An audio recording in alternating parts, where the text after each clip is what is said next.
Assalamualaikum warahmatullahi wabarakatuh. Selamat pagi rekan-rekan semua dan dosen pengampu yang saya hormati, DRA Rahmania Pamungkas SPD MPD. Perkenankan saya Wandana Agis Pramudia Nugraha dengan NIM 857847398, mahasiswa program studi S1 PGSD Universitas Terbuka. Pada kesempatan video kali ini, saya akan mempresentasikan laporan penelitian tindakan kelas yang telah saya laksanakan dengan judul Peningkatan Pemahaman Konsep Perbandingan dalam Geometri melalui Pendekatan Pembelajaran Aktif pada Siswa Kelas 3 MI Al-Amanah. Mari kita simak pemaparan lengkapnya. Penelitian ini dilatar belakangi oleh beberapa permasalahan nyata yang saya temukan di dalam kelas. Di antaranya, pertama, rendahnya pemahaman konsep. Siswa cenderung menghafal tanpa memahami makna materi perbandingan geometri, serta sering menebak dimensi tanpa melakukan pengukuran. Kedua, rendahnya keaktifan. Siswa terlihat pasif, kurang bertanya, kurang antusias, dan kurang terlibat dalam pembelajaran. Ketiga, pola pembelajaran konvensional. Metode mengajar masih berpusat pada guru atau teacher-centered. Penjelasan materi bersifat verbal dan monoton, serta minim penggunaan media atau benda konkret. Statistik awal, kondisi ini diperkuat oleh data prasiklus, di mana angka ketuntasan belajar matematika klasikal hanya menyentuh 10% atau hanya 2 dari 20 siswa yang berhasil mencapai KKM. Tujuan dan manfaat penelitian. Berdasarkan latar belakang tersebut, tujuan utama dari penelitian ini adalah: yang pertama, meningkatkan pemahaman siswa terhadap konsep perbandingan dalam geometri melalui pendekatan pembelajaran aktif atau active learning. 2. Menganalisis kondisi dan data yang diperoleh selama tindakan. 3. Serta mengetahui proses penerapan pendekatan pembelajaran aktif pada materi perbandingan geometri di kelas 3 MI Al-Amanah. Penelitian ini juga memberikan manfaat praktis, yaitu bagi siswa, membantu memahami konsep secara jelas dan nyata, meningkatkan keaktifan, partisipasi, dan minat belajar matematika. Bagi guru, menjadi alternatif strategi pembelajaran yang variatif, efektif, menyenangkan, serta meningkatkan profesionalisme. Bagi sekolah, meningkatkan kualitas proses pembelajaran dan hasil belajar matematika secara institusional. Metodologi dan desain penelitian. Bergerak ke bagian metodologi penelitian. Penelitian tindakan kelas ini diadopsi menggunakan model spiral dari Kemis dan MC Taggart. Penelitian ini merupakan siklus berkelanjutan di mana setiap siklus terdiri dari 4 tahapan inti, yaitu yang pertama, perencanaan atau planning. Kedua, pelaksanaan tindakan atau acting. 3. Pengamatan atau observing. 4. Refleksi atau reflexing. Jika hasil pada siklus 1 belum mencapai target, maka akan dilanjutkan ke siklus 2 dengan perencanaan revisi untuk memperbaiki tindakan sebelumnya. Subjek penelitian. Siapa yang menjadi subjek dalam penelitian ini? Subjek penelitian adalah seluruh siswa kelas 3 dari MI Al-Amanah Jatisrono, Kabupaten Wonogiri pada tahun pelajaran 2025-2026 dengan jumlah total siswa kelas 3 sebanyak 20 anak. Indikator keberhasilan. Untuk mengukur apakah penelitian ini berhasil atau tidak, saya menetapkan 3 indikator keberhasilan, yaitu dari aspek kognitif, minimal 75% dari total keseluruhan siswa harus meraih nilai evaluasi lebih dari sama dengan 75 sesuai standar KKM. Dari aspek perilaku, rata-rata persentase keaktifan belajar siswa secara klasikal minimal menyentuh angka lebih dari sama dengan 80%. Dari aspek kinerja guru, nilai kinerja mengajar guru harus meraih predikat minimal baik atau lebih dari sama dengan 75%. Tindakan dan hasil siklus 1. Baik, selanjutnya mari kita bahas pelaksanaan tindakan siklus 1.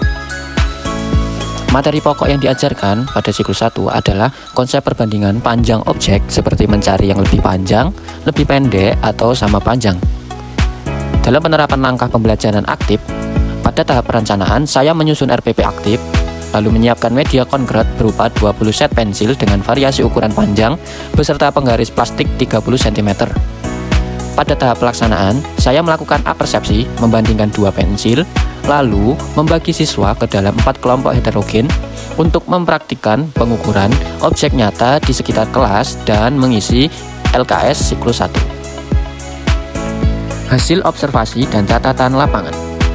Aktivitas fisik terbukti memicu antusiasme tinggi di 5 menit pertama. Namun, memasuki menit ke-20, keaktifan turun secara sporadis.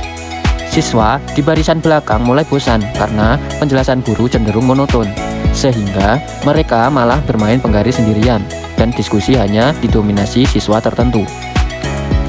Untuk hasil akhir siklus 1, ketuntasan kognitif klasikal memang naik menjadi 45% atau sebanyak 9 siswa. Namun, angka ini belum memenuhi target sukses PTK. Siswa juga masih canggung berdiskusi. Oleh karena itu, disepakati taktik perbaikan untuk siklus 2, guru wajib melatih keluasan variasi stimulus dan menyisipkan permainan kompetitif. Berikutnya adalah tindakan siklus 2 sebagai langkah penyempurnaan. Materi pokok dikembangkan pada perbandingan dimensi ukuran dan volume objek geometri 3 dimensi, yaitu membandingkan objek yang lebih besar dan lebih kecil. Penyempurnaan tindakan.